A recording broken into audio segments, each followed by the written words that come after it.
that? Is that a tattoo? No, it's my cushion. It's my cushion. I thought that was a new tattoo that you developed on a part of the body that people don't normally see. No, I wouldn't go as far. I think that's the end of tattoos for me. But more importantly, really? Yeah, well, yeah, How many I have think you so. 1, 2, 3, 4, 5, 6, 6. And it's 6 mainly, tattoos. meaningful ones and about I've got the kids and Sarah. So yeah, probably the only one I regret is Sarah, but we'll talk about that another day. So much fun already. We've barely The begun. tattoo and the marriage. But sorry.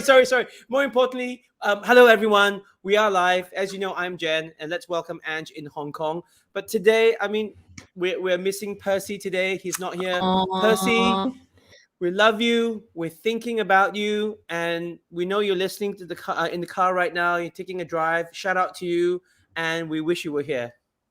Yeah, Percy, we're definitely going to miss you. We are dedicating this episode to you. You're the beloved third leg of a solid stool. We're going to wobble on without you and try our best to make you proud and not mess up today. Okay? Absolutely, we will try. And of course, this is our show, and this is Dear Future Grandkids.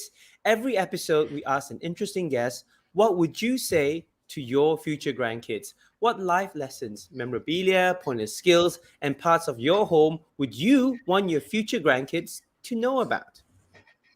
And before we introduce our guest, I just want to say, so Christian, who pulls all the strings backstage, he's our wonderful director, he fell asleep just before we were about to go live. You're going to out Christian in front of everyone? Well, he made it, right? Super reliable. Christian made it. And, we were going, oh, what do we do? Where is he? What's going on? But there's just some miracle and magic about Dear Future Grandkids that somehow, no matter what chaos happens 5 minutes before we go live, it just all comes together in the end. So thank you very much, internet gods, and thank you, Christian, as well, for always being here for us. So our guest today is an international coach and a trainer and just a super happy and helpful human being. You'll find the energy and inspiration vibes throughout the interwebs broadcasting at you today. Now, she helps busy people clear the chaos out of their minds so they can have more self-belief and achieve great results. And who wouldn't want that, whether it's in life or in work or just generally? And she started her coaching career at Barclays Bank in the UK. She's a certified hypnotherapist and NLP trainer, which is a neuro-linguistic programming. It's like a software reboot for the brain. And she coaches on emotional intelligence, communications, and a lot more. And her podcast, A Cup of Tea with Mary B, showcases ordinary people achieving extraordinary things. So please welcome to Dear Future Grandkids, Mary B, Mary Barrett. Yay! Good morning. Morning, Mary. Morning, Look at Jen. that. Morning, thank you. It's a really happy vibes on the show. Positivity is all round already. Just having you here. Actually, Just before we went on live, Mary, show us your cushion. Show us your cushion. I love this. This is so Mary, by the way. Yeah, it's so Mary. Have a Positive tea. The cushion says positivity as in cup of tea, which is so Mary in every single way. Love it. Thank you, Tilly Ann, who gifted me that. Now, Nice. Mary, the name of the show's Dear Future Grandkids, as you know. Have you ever thought of yourself as a grandmother? Have you ever imagined what it might be like? It took me a long time to become a mother. And so the thought... Oh, look at that. That is you. Rocking That is it you. as a grandma. Sadly, it's not that many years ahead for me, is it? Oh, I love that. Looking good. A glimpse of the future. We've done it here. Wow. I really, really hope I look that good when I'm a grandmother. Yes. So it's interesting because I became a mother quite later in my life. So the joy of becoming a mother was wonderful, and the joy of becoming a grandmother is going to be absolutely amazing. I will be in later years, but I'm still doing my yoga and everything, so I'm keeping myself fit enough to be able to look after those grandchildren for my children. Nice. Wonderful. Nice. And now, Mary, we know that you're an international trainer and coach. The main question is, how did you get into that? How did you get into this? Thank you, Jen. Great question. I was a bank manager for Barclays Bank, and back in the late 80s, early 90s, they brought into the coaching concept for their managers, for their leaders. So I was lucky enough to go on a training program with Sir John Whitmore, who started the Grow coaching model, and he was doing it in the sports world. It was the first time they took coaching into the corporate world. So I was trained by him in a model called the Grow coaching model, which is still a great model that I sometimes still use. It's in my kit bag, my toolkit. And that was when I found something that just really spoke to me. And I thought, yeah, I really love, through questioning, through active listening, helping people help themselves. And that's really started my path. So I always say, because it was such a long time ago, I started when I was 4 years old. It's such a long time ago. Yeah, so I've been, yeah, it just spoke to me, and I thought, yeah, this really, I love this. Yeah. What? So you quit the bank as a bank manager, or did you say to Barclays, I switch, or? No, I stayed within Barclays. So the great thing about working for a large corporation like Barclays, I worked for many years, is every 2 or 3 years I'd change jobs. I'd go do a job, get promoted, do a job, get promoted. Yeah. So I was in lots of pioneering roles and leadership roles, regional sales roles, regional quality roles. And so all of those roles involved communications, developing people, leading people, coaching people. So really had an opportunity to take that skill set and use it in many different functions within the bank, and then on to my next job with BMW too. Oh, Nice. That's very interesting. Well, so I know a lot of people have career dilemmas. So you can switch your careers even while you sit in the same company. So that's an inspiration for all of us, I think. You can. So, Mary, we're going to have some quick fire questions for you now, and here they come. In 3 words, describe yourself. Okay. Enthusiastic, grateful, and happy. I would wholly agree with that combo. In 3 words, describe what you were like as a kid. How was I as a kid? I have 3 sisters, so there's 4 girls in the family. Wow. So probably quite noisy, so I could get my voice heard over everyone else. I think I've always been kind because I've got 2 younger sisters, so I always looked after my younger sisters. And fun. I think I've always was fun. I remember going to school, and I went to a convent school, so grammar school with nuns. And I remember one day I got my textbook back, and I'd drawn a picture, just doodling of a picture of a smiley face like a flower. And the teacher, Sister Eileen, sent it back to me, and she put the arrow Mary next to it. Oh, Sister Eileen, how cool is she? Sister Eileen, I know. Now, name us something weird that you might do. Oh my God, weird. See, weird is classified. It's very comparative, isn't it? Weird. What's weird for some people wouldn't weird for other people. Weird. I suppose it's quite weird for someone of my age to start improv. So I started doing improv. Oh, like drama? Stand-up improv. Yeah, yes. What? Yeah, I trained with the Singapore improv team the last couple of years, and did an inaugural show at the National Gallery in Singapore last December, actually, with my team, the Clingies. I love my Clingies. Shout out to the Clingies. The my improv team. The Clingies. And we named ourselves the Clingies because we went through all our training together at improv, all the levels up to level 3. And we didn't want to let go of each other, so we called ourselves the Clingies. And the age range goes from 21 up to my more mature age. And I adore them, I love them. And I think people find that quite weird. Why would somebody, a mother or 2, go off and start improv in her 50s? But you know what? I love it. And what do you like about it? What made you do it, and how did it go?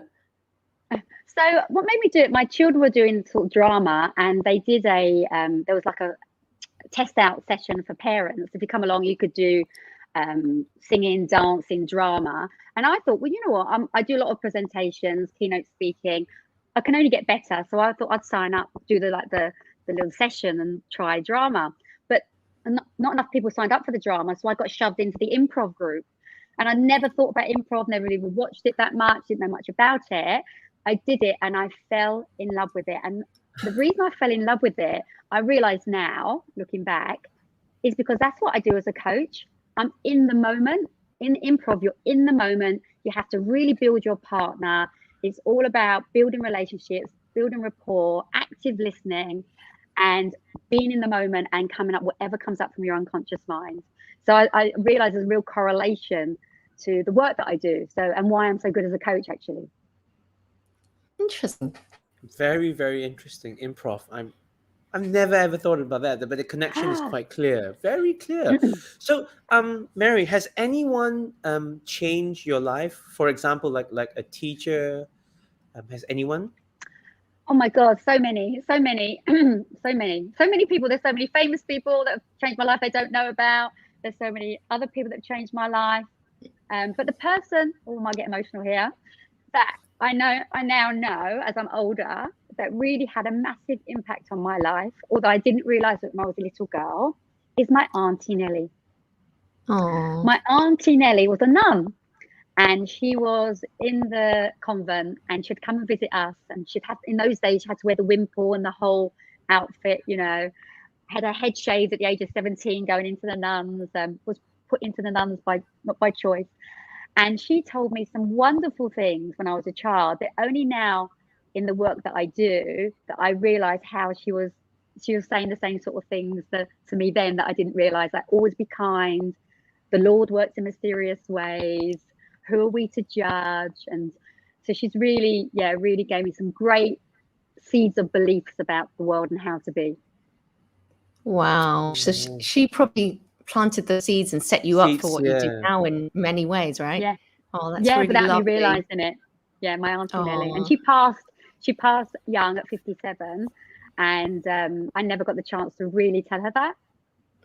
Oh, and it's like you said at the time, you so don't I have appreciate now. it. Yeah, I'm sure, and Auntie I'm sure she Nellie's knows. listening. I'm sure she knows. Yeah. I'm sure she knows. Yeah. And this is how I use Auntie Nellie every day. Every day I drive my car and I need a parking space. My Auntie Nellie used to say to me, her Irish, Mother Mary, find me a space. Mother Mary, find me a space. and she always got a space. She always believed in the power of the universe. And so when I'm driving around, I need a parking space. I go, Auntie Nellie, find me a space. My kids go, Auntie Nellie's going to find us a space for me. Auntie Nellie's going to find us a space. So she always finds me a car parking space where I'm least going to expect it. That is so lovely. That's so lovely that it's been passed on to your kids and they know about your connection with your auntie and your Auntie Nellie. That's lovely. That's amazing. Yeah. Oh, that's so sweet. Now, Mary, we know that that's a great story. And as a coach, what's the most common problem that people come up to you with? Like the most common. Okay, so people come with many people come with many different problems, but I would say the root cause of most people's problems is a 4-letter word beginning with F, which is fear. Fear of failure, fear of not being enough, fear of being a perfectionist, fear of people not liking them, fear of comparison, fear of. And of course, what that fear does drives insomnia, anxiety, worry, imposter syndrome, social anxiety. So people come with many problems, but the root cause is generally fear of something.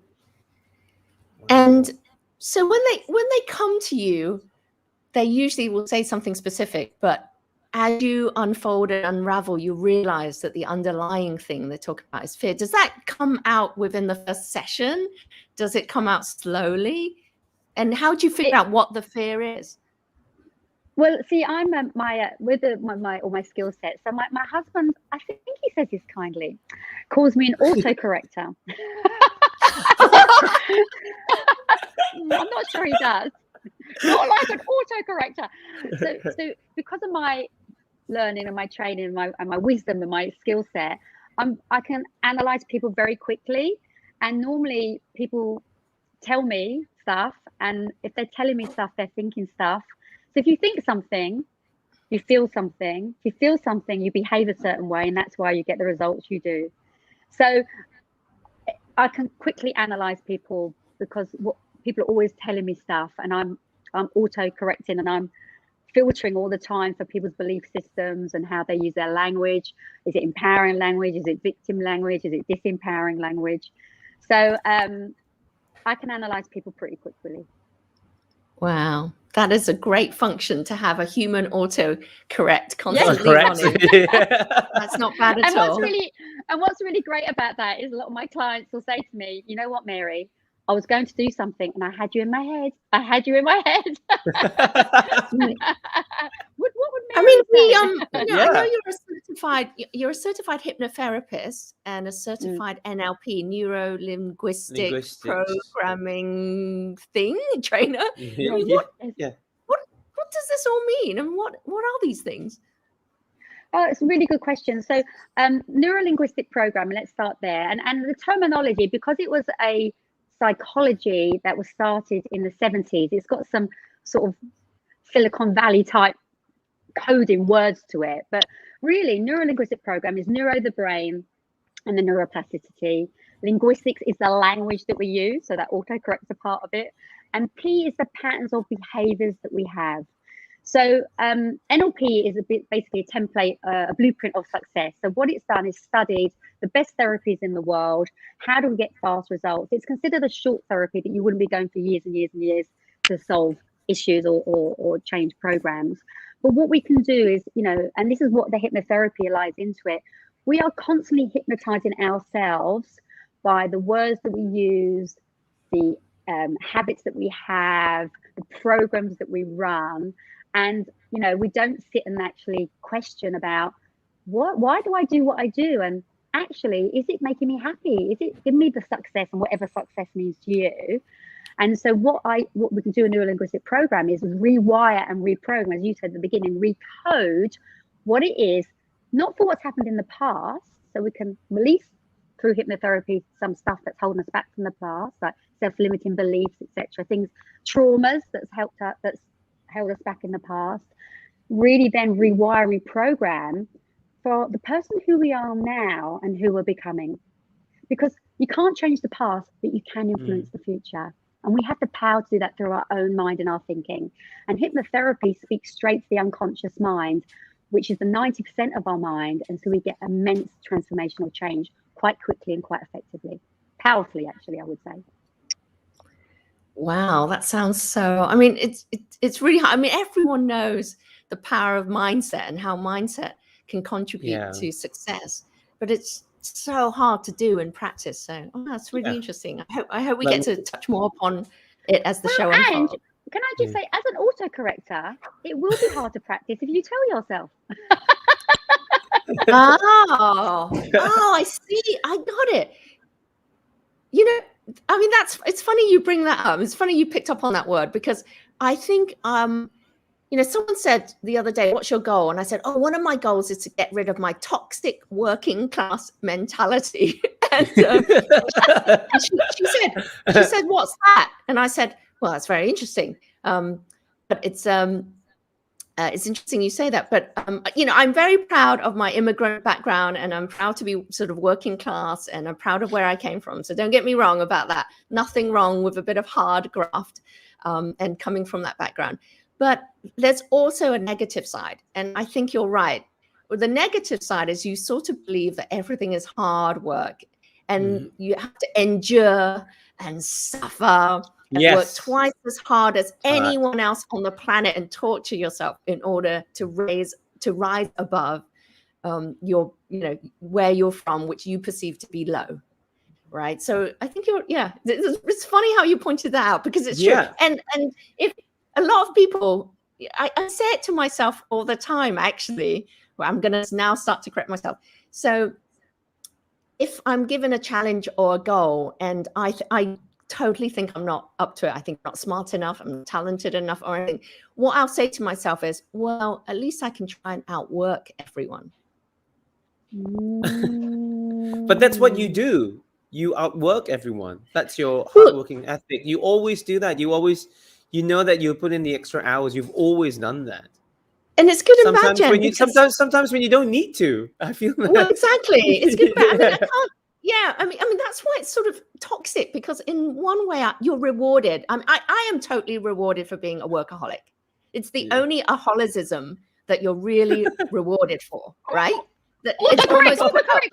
autocorrect. Autocorrect. Mary's gonna go. No, stop. Go on, Stop. Mary. Go on, Mary. Go Stop. for it. Stop. Well, first, I honour your openness. You know, I come from an immigrant working class background too, so I understand.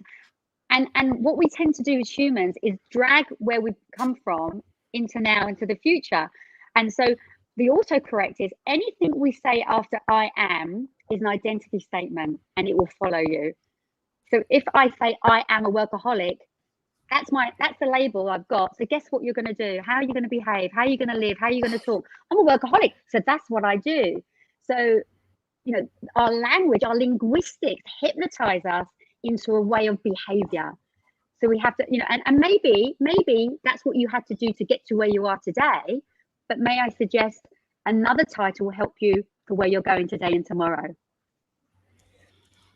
What would that Right, title? Ange? I don't know what that title would be, honestly. I mean, You gotta Yeah, figure you it don't out, know I it yet guess. because you haven't thought about Yeah. it. But you'll think about it and you'll come up with someone, because your unconscious mind is full of creativity and imagination. So you'll find something. You'll find something that suits where you are now and where you're and who you're becoming, which is actually going to propel you faster and further to whatever it is you want than that limiting one. It's interesting. I was out for dinner the other evening with a multimillionaire, and he's a multimillionaire, but he's still talking about the story of when he was poor in Indonesia and how he built his business up, going on the train, having to sleep, like almost like a stowaway to build his business. And he's still got the identity of being a poor Indonesian, you know, can't let that worker. go. Right. And he's not a client of mine, because obviously that would have changed by now. But he's a multi-millionaire, but he's still living that identity. And I sat there thinking, my God, you're 70 now, and you're still living that identity. Yeah. Oh, that's beautiful. That's absolutely beautiful. Now, Mary, you run your professional business a lot from home. I know you do a lot of your consultancy over the interwebs like this, and everything in your house. The flower, the bookcase. It looks The in place bookcase. and ready for action. Perfect. Yeah. So that means you're definitely hiding something. Perhaps a corner of shame, a forbidden drawer. Love It you must to have be a bit there. of snoop around. Yeah. Would you mind showing us any corner of shame that happened to be sat behind? Okay. the Can I put a beautiful look? pre-frame in here? Can I put a pre-frame? Before What's having a pre-frame? children, What's a pre-frame? a pre-frame. I'm just going to put like a frame around what the area of shame I'm going to share with you. Oh, hashtag disclaimer. Yeah, before having children, this would not have happened. But I realized having children, you have to learn to live in chaos. Otherwise, you'd go crazy. You have to let it go, let it go. So I am going to show you a corner of shame, which I am ashamed about, but I do give myself compassion that if I didn't have children, this wouldn't be here. Okay. So Okay. are you sure you're ready for this? Because nobody Hit in the it. world has seen this except for my family. No I'm now time like going the live. present. Exactly. We're ready. Okay. Okay. Are you sure? Okay. Yeah. I'm going to Yeah. Okay, I'm going to do it. I'm going to Yeah. do it. This is me. You can do it. This is an example of me feeling the fear and doing it anyway. Exactly. Oh, Face your nice. fears. Yeah. What? That's a pile of what? What's going on Yeah. there? Is it Yeah, can you shopping see all that? bags and What is that? that? Can Is you that see just that? because it's Christmas flowers? time? Is that just because Well- it's Christmas? You've got presents, or Well, I could pretend and lie, but I can't because I'm an honest person. That's there all the time. I'm using Christmas as an excuse to make it bigger. what's in there? Why can't that be put Well, away? there's stuff that I need to recycle. There's stuff I need to Oh, file. There's school reports from last year and memory books that I do for my kids. You know, that I'll So always it's- get round to, but there's always something more exciting and fun to do. So it's like a work in progress corner section. Yeah, so it's yeah. always- I mean, it has. Yeah, Yep, yeah. yeah. I need to put it down a bit though, because Christmas has just added to it. But there is a foundation that's funny. probably got dust on it, to be honest. Fair enough. That's Thank hilarious. you for sharing that, Mary. But I can safely tell you this: after 29 episodes, that's not the worst corner of shame by far. So you're okay. Okay, You're good, okay. Thank you, Jen. You're okay. Nothing's crawling. You're fine. You're fine. Yeah. Some should just be, the cap hidden from everyone. But no, thank you for showing us your corner of shame. But now we're gonna, keep you on your toes, keep you working. Could you pick up 2 items that mean something to you, either from your work or your travels? What have you got for us? I'm sure you've got something really interesting to show us. Okay, mine's going to be books. Okay. So I can tell you're a big reader. as a child, we were immigrants, and so we grew up in quite a poor part of South London. So, but my mum always knew the value of education. So as kids of 4 of us, and my little sister was only 3, I remember, would go down the high street to the library every Saturday morning and get our pile of books for the week and toddle back down the next Saturday. So reading's always been a big part of all our lives, because we weren't really allowed out to play because it was a bit dangerous where we lived. So books is a big memory bank for me. So for me, I'm going to share 2 books with you. Okay. Oh, great. Excuse me as I go over to my library. While you go over, just a shout out, Kauai Donna, still Hey, with Kauai us. Donna. We've got Paratosh, Kurt, Ian, Angeline. Sorry, my eye's really bad, so I can't see all the shout outs. Janice. Yeah, we got Lara. Lara. Hi, And Ian's back. everyone. Good to see you again. We miss Percy too, Liz. We do too. Hi, Jerome. Oh, go on, Mary, you're back. Hi, everybody. Thanks for tuning in. It's so lovely you're there. So, this is a book, Awaken the Giant Within. And you can see how old it is. So I bought this book in Florida in 1997. So some of your people watching this probably weren't even born. Yeah, there's no way they were born then. No, definitely not Christian. And this is the book that, it's only $12 US. That's how cheap it was in those times. This is the book that really made me understand the power of your mind. And I actually trained with Tony Robbins as a result of reading this book as well. Went to Miami and Hawaii and everywhere with him. And that was my first book. So I would say that was the foundation of me really telling myself that I could have my own business. The first one in my family ever to have their own business, to leave the corporate world and travel the world. So that's really important, that book to me. Nice. So, a big influence. And the other book, it's very, very tattered. Whoa, that looks like an encyclopedia. What is that? It's Simple Abundance by Sarah Brand-Netsch. And it's a book that is over 25 years old, maybe a bit more. And I've been reading it. It's not that I'm a slow reader. It's just that you read a page a day. So if we were to go to December the 10th today, 8, 9. So December the 10th is just one page around December the 10th. So there's a page for every day of the year. And what I've done with it, as you will see, it's very weathered. In here are lots of cards that have been given to me by clients, friends and family to say thank you, or they love me, or they're thinking about me, because it's all about Simple Abundance. It's all about being grateful. About being grateful, because what you appreciate. So I'm really happy to say in 2019, she updated her book. So I have got the new copy that is my daily copy, because I'm keeping this one on my bookshelf. Nice. So there's 365 entries and you read one a day? Or Yes. Why is it 25-year-old book? I mean, why are you still reading it 25 years? Yeah. It's because there's so much in it. Every year I read it, I go, oh, I do that now. Oh, I didn't see that last year, because we're filtering information all the time through our senses. And so every year it tells me, I've moved on, I've learned something, or there's something more to learn. It's so jam-packed with stuff about simplicity, order, happiness, gratitude, that it just inspires me. Even now, every time I read it, I learn something new from it. And now she's upgraded it in 2019. There's other people in it that she features, and obviously it's about apps rather than tapes, all those things that weren't available then. Can you open a random page? Just pick a random page. And okay, I'm just so intrigued by this. I'm trying to figure out what it can contain for 365 entries. Wow. Okay. All right. So August the 14th, the heading of the title of that page is "The Courage to Create." And there's always a quote by somebody. So this is: "No tears in the writer, no tears in the reader, no surprise for the writer, no surprise for the reader." And that's by someone called Robert Frost. And she talks about perhaps one of the reasons we fear excavating our authentic selves or encountering the inner artist is because creativity seems too risky, as an example. Oh. So is there a specific time of the day that you set that you have to read this, or it just comes to you naturally, like, you read one a day? Or is it a set time? There is a set time.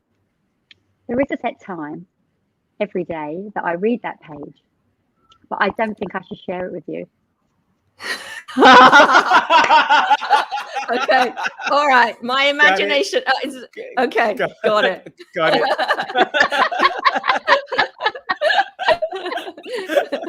Comment down below, viewers. Comment down below. Got it. Got it. Well, let's move swiftly on. We know you possess a lot of skills, but do you have a pointless skill that you could share with your future grandkids? Yes, I do. I have quite a few, but two jump to mind when you ask that question. One is, as Jen mentioned, I work for Barclays Bank, and so one of my jobs was I was a bank teller. So I was taught and learned the skill of counting money really quickly. Now, of course, nobody needs that skill anymore because people don't use money. Everything's in credit card or phones or watches. So yes, counting money. And the other useless skill that I spent many years, many hours practicing is Irish dancing. Which again, not really any call for Irish dancing in my life today, very much, sadly. Wow. I mean, they're two pretty, I mean, counting money, you're right. I used to love, so I used to work in Japan, and I used to get paid in yen. You get a big, thick wad of yen at the end of every month. And I felt like it was my first job, and I felt like a gazillionaire. And I used to sit there, and they count it in front of you at the post office. Weirdly, I don't know why, but you get paid at the post office. You pick up this big wad of money, and they count money in a different way in Japan. So they fold their two fingers and they count it like this. And ever since then, I've always counted money, if I have any, which is not very often. But ever since then, I've always counted money in the Japanese way. And you can do that, can you? You can actually do that like that. Wow. Yeah. Yeah. Let me grab I'm going to grab my wallet. I don't know if I've got any money in, but I'm going to wait a second, viewers. Yeah. I'm going to grab my wallet and I'll show you because it's really cool. Hang on. If you can actually find any money in your wallet, I'll be really impressed, because these days it's shocking. I just have like $50 in my wallet that I hardly ever use. It's crazy how. Can you see my wad? Right. Okay. Yeah. All right. So the traditional way, there's many different ways, but you could count it the traditional way. Sort of in England, they sort of count it like this, right? That's that. Right, correct. Yeah. They lick their finger, which is kind of gross, and then they count it like this, right? So you go like that, one finger, and you can do it really quick. I'm sure Mary can beat the world record doing it. In Japan, so they get two fingers, they fold it over like this, and they go like this. 2, 3, 4. Like that. And they make a real, it's just this real ASMR sound when they do it. You hear this flick of Japanese notes are so pristine and beautifully kept, and not all scrunched up like they can be in other countries. And ever since then, it's the way I count money if I ever have any. And a good thing about doing it that way, actually, because when in those days when you'd have notes, doing it that way, you can notice counterfeit notes more easily as well, because you're looking more at the note as you're flicking it over, and the sound of it as well. Whereas we were just doing the corners of them. Yeah, and the feel. Sometimes you'd have a bundle of, let's say, £500, a bundle of £5 notes or something, and the counterfeit, of course, would be stuffed right in the middle, so you could quite easily miss it. See, Japanese, very clever people. Very clever people. Yeah, that is a good point. That is probably why. Yeah, they really purposefully flicked it. I'm sure that's something in there. Tell you what, 20 years ago wasn't a pointless skill. Full No. circle, 2021. I know. Money's They'll a ever little need bit that different. again. Yeah, money's a little bit different these days. It's very true. It's very true. We're going to transition a bit now and talk about family, Mary. What did your childhood look like? So I was, my parents are Irish. They came. Oh, look at Is you. that you? Is that That's you? me. That's a baby. Yes. That's the only baby picture I've got. You know, pre-digital photos. That's my one that's come around the world with me. Oh, That's little so Mary. cute. Is that So your little cute. christening? Is that your christening Yes. dress? Probably. It would have probably been an occasion if a photo was taken, because you know we didn't take photos, did we then, the way we do now, and just cards. Yeah, it was probably an important occasion. Yeah. So yeah, one of three. There's four of us. One of three sisters. It's so funny. I'm second from the top, third from the bottom. I've never called myself a middle child. Although strictly speaking, I am. And brought up in South London, very much in an Irish community in England. You know, my parents emigrated from Ireland in the 60s, and when they arrived in London, they tried to get housing, and the note on the door of housing was no blacks, no dogs, no Irish. So as a result of that, we were very much only allowed to play with similar children from similar backgrounds.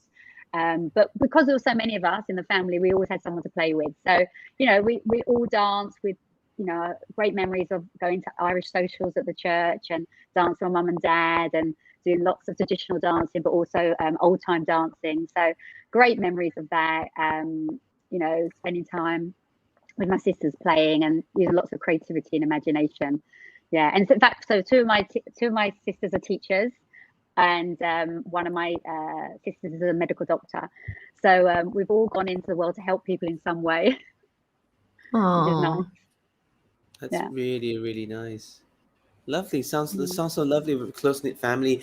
And we know that you have 2 kids of your own. So is it difficult to separate being a coach, trainer, or being a parent? Or really, is that the same thing? Oh, that's such a good question, Jen. That's such a good question. Yeah, it's because of what I know and because of my training, my experience, and my 3 decades of working with clients. I so understand the importance of seeding with children about what we tell them, what they can and can't do, and their belief systems, and our vocabulary, as I say, is always telling us about what we can do and what we can't do. So I would say I'm probably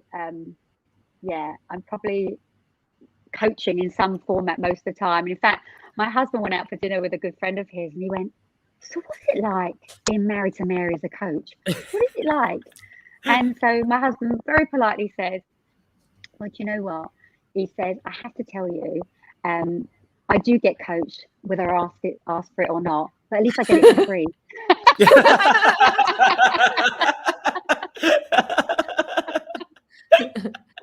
Yes, yeah. So I think every parent is a coach to a certain degree anyway. Aren't we? And so yeah, I think it's.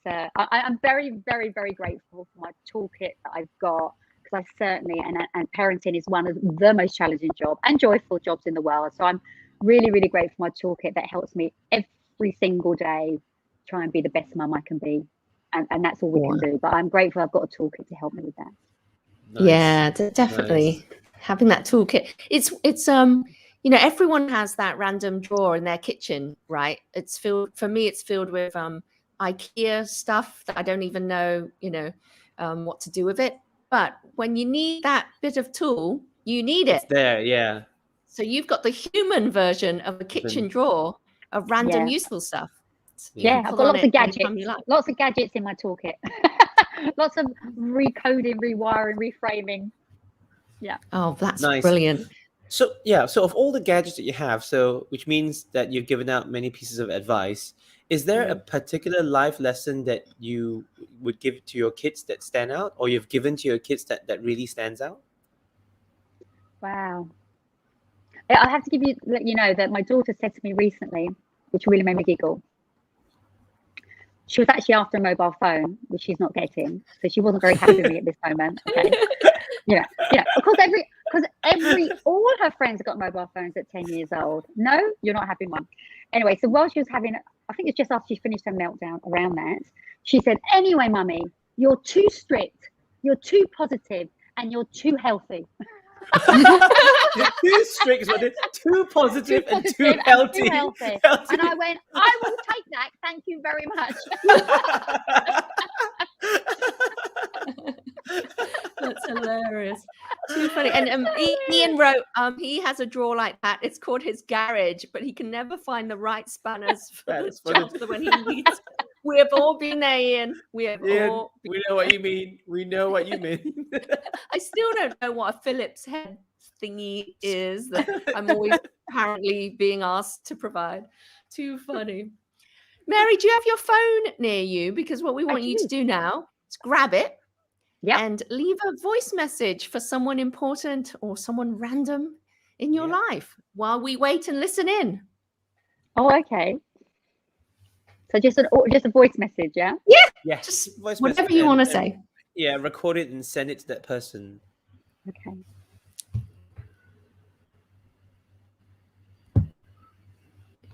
Just now, live, yeah?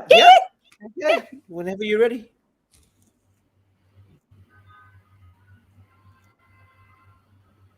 Hi, Paul. I probably don't say this often to you enough, but thank you for supporting me. Thank you for taking care of our children and being such a great dad.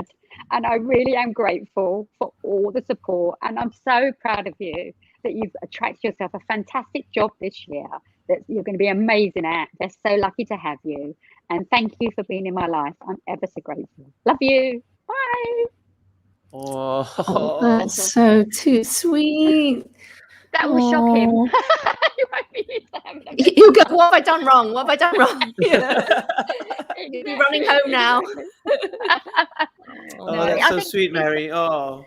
But it's so in relationships, we get so caught up with the logistics with children and this needs to be done and that needs to be done and can we do this, can we do that?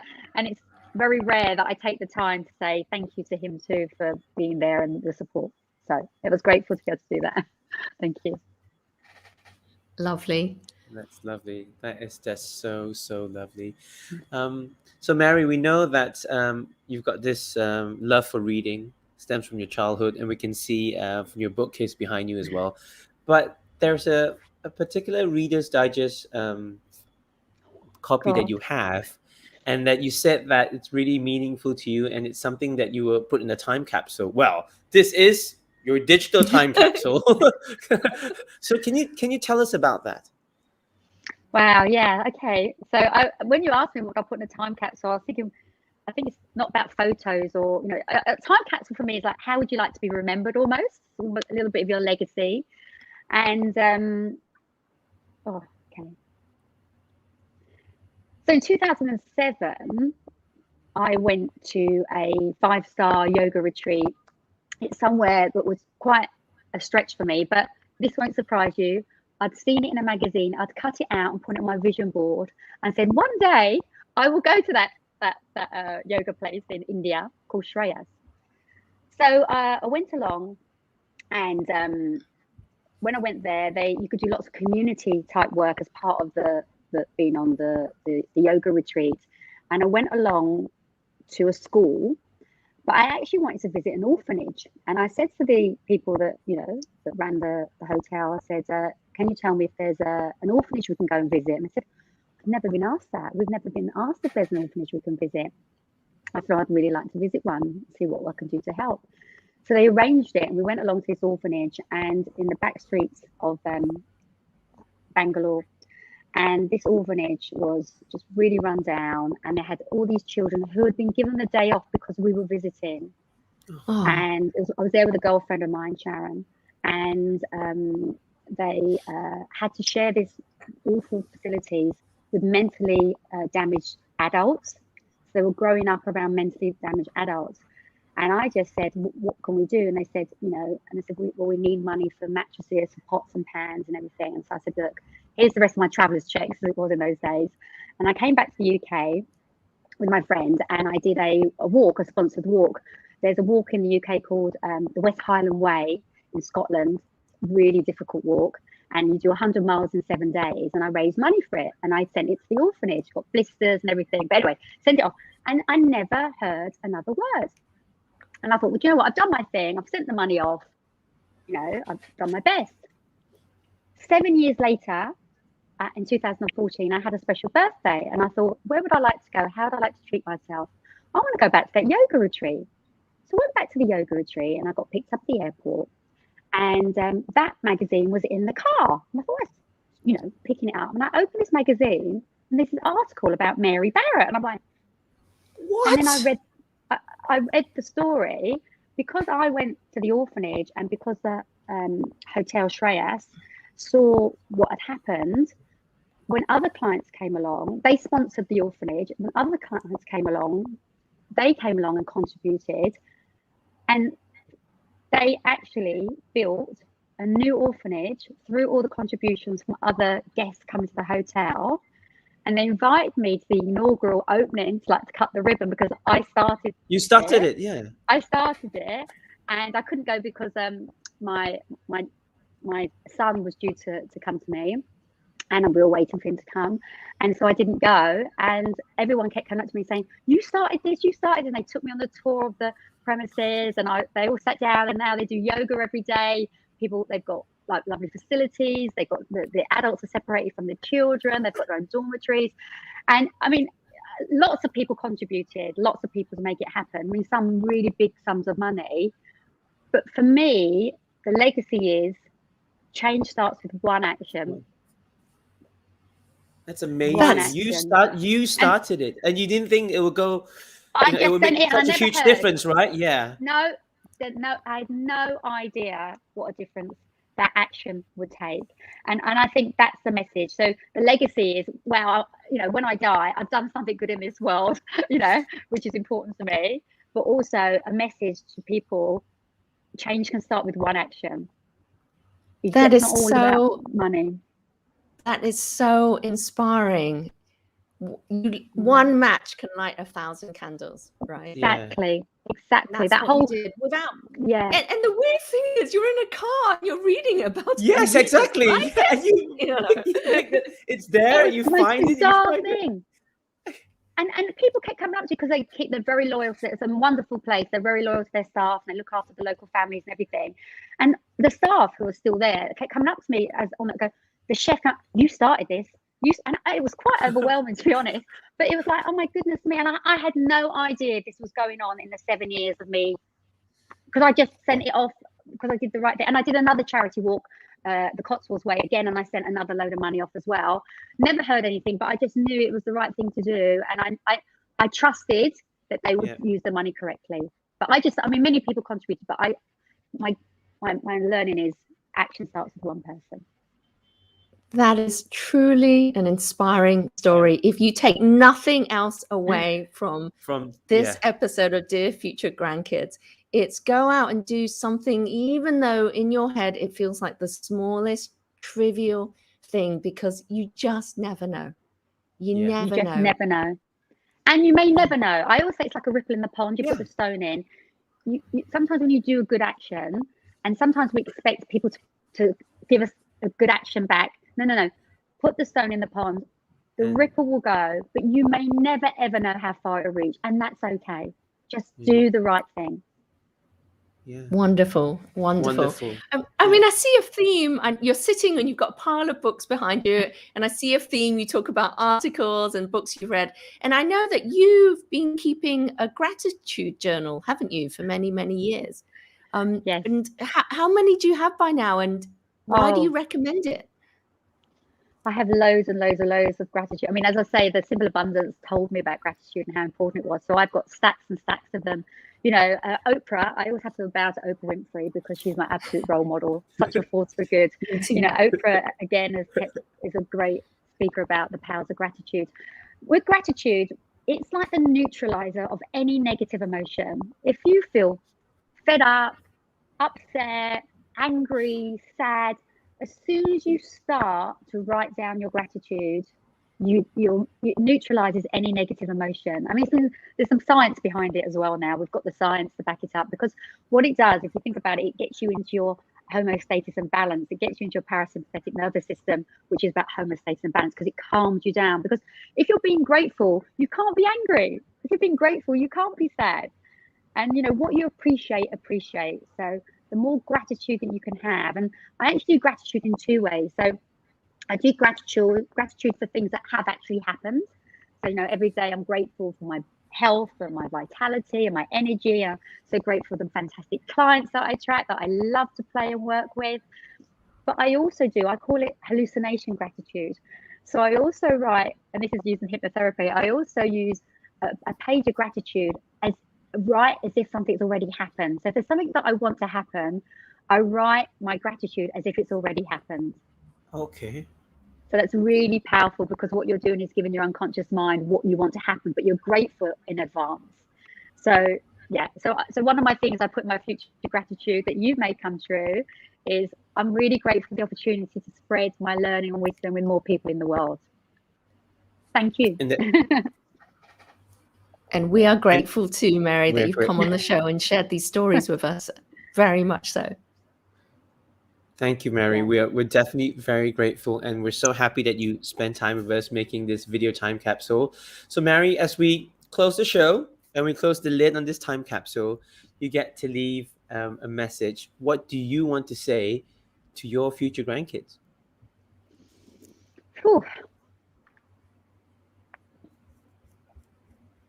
Dear future grandchildren, firstly, I'm so pleased I've met you. I'm so pleased that I've been able to cuddle and hold you. And I want you to know that you are loved. I want you to know that you are a walking miracle in motion. It's no accident that you've been born. You are here to do something good for people and for the planet. You were born for a reason. Believe in yourself. Dream big. Whatever dream you've got, supersize it, because there's an infinite ocean of possibilities out there. You have no idea how the magic happens, but there's magic in the air. There's definite magic in the air. And I want you to have fun, laugh out loud. I want you to learn lots, because knowledge is power, and it opens the key to open doors. I want you to be kind to yourself first. Please be kind to yourself first. Be your own best friend, and be kind to other people too. Only spend time with people that lift you higher. And remember, every time you make a choice, you are responsible for the changes that happen in your life. Enjoy life. Life is an adventure. It's not a package holiday. Have fun and give that love to everybody you meet, because everybody is doing the best they can with the resources they have. You are so loved. Oh, Mary, how fantastic is that message? And I feel the energy. Yes. I can feel it all the way in Hong Kong. I can absolutely feel that love. It's not just the words, it's the passion with which you spoke it. I'm sure your future grandkids would absolutely take so much away from that and love it. So it's beautiful. And I know some of our viewers have really connected. They said super sweet. They hope they can hear the reply from your hubby. And Marie, thanks. Kauai, Donna thinks your corner of shame is still quite organized. That's okay. Angeline loves that cushion. So cute. Menji says, stay strong, Percy and June. Good morning, Idea First Company. Jen and Ange, hold the fort for Percy. We will. We're gonna trying our best. Yeah, lots of hugs for Percy and real response to the energy and love and inspiration and words that you've given us, Mary. Thank you so much for your time today. Mary, thank you so much. And also, everyone watching, you can follow Mary on Instagram and Facebook at Mary Barrett Global. You can also tune into a podcast, A Cup of Tea with Mary B, on Spotify, Apple, and also the rest of the platforms. Mary, it's amazing having you on. Thank you so much. So inspiring. Like I say, always, I love spending time with you. So thank you. That's great. Very grateful. Yeah. And what a wonderful show you've got there. Thank you, Anne. Thank you, Jen. Have a wonderful weekend. Thank you. Thank And you. thanks again for watching Dear Future Grandkids. This is the last episode of season 4. Is it season 4, Jen, or is it season 5? It's season 4. It's the end of season 4. This is episode 29. Can you believe that? Our COVID project. Wow, I can't believe it. Our little COVID creative project still goes on. So we want to we're going to take a short break before we come back. We want to take this time to wish everyone a happy new year, especially our partner in production, Percy. Percy, thank you for the wonderful Dear Future Grandkids memories that you've helped us to create this past year. Here's to many, many more great memories with you. And thanks so much again to our guest, Mary Barrett. Goodbye, everyone. We'll see you in the new year. Bye, everyone. See you next year. We love you, Happy Percy. New Year. Happy Love New you, Year, Percy. everyone. Bye.